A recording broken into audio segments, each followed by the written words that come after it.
Strategi terbaik lembaga Anda di 2023. Apa yang ingin Anda lakukan untuk lembaga Anda di 2023 dan seberapa yakin Anda bahwa itu akan berhasil?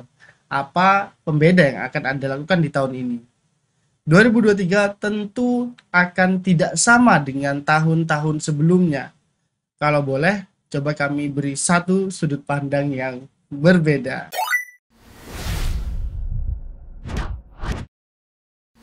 Bapak Ibu semua, sebuah lembaga riset di Amerika Serikat bernama Ned Davis Research pernah membuat model perhitungan kemungkinan terjadinya resesi global di 2023. Hasilnya ternyata cukup mengkhawatirkan. Kemungkinan terjadinya resesi global di 2023 mencapai 98,1%.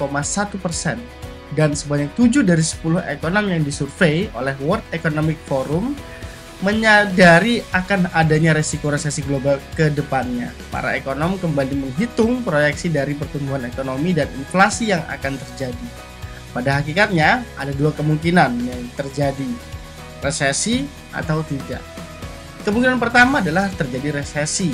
Apa yang akan kita lakukan jika resesi itu benar-benar terjadi?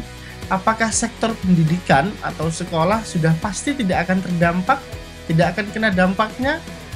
Tapi juga ada kemungkinan yang kedua, yaitu tidak terjadi resesi.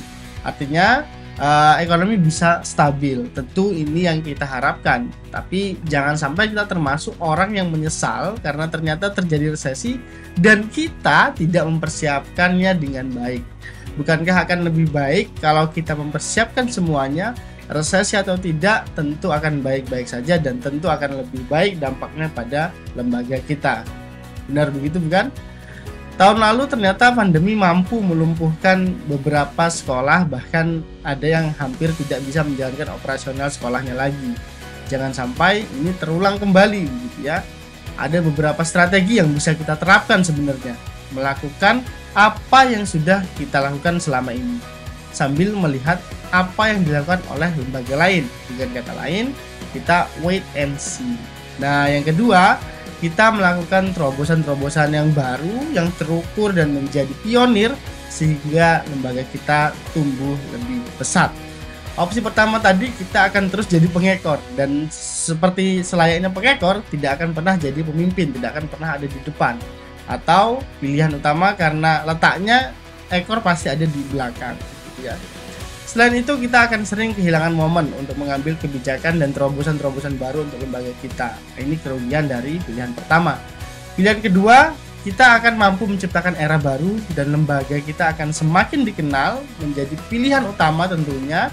Memang lebih beresiko, tapi pasti lebih worth it begitu ya. Maka dari itu, kita harus memperhitungkan semuanya.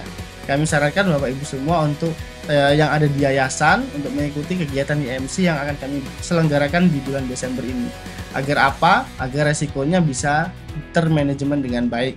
Karena di sana nanti salah satunya kita akan membahas langsung workshop bagaimana melakukan manajemen resiko yang ideal.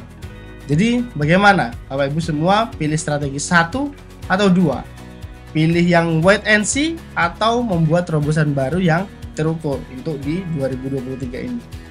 Jika Bapak Ibu suka, silahkan like video ini dan sampai bertemu di video selanjutnya.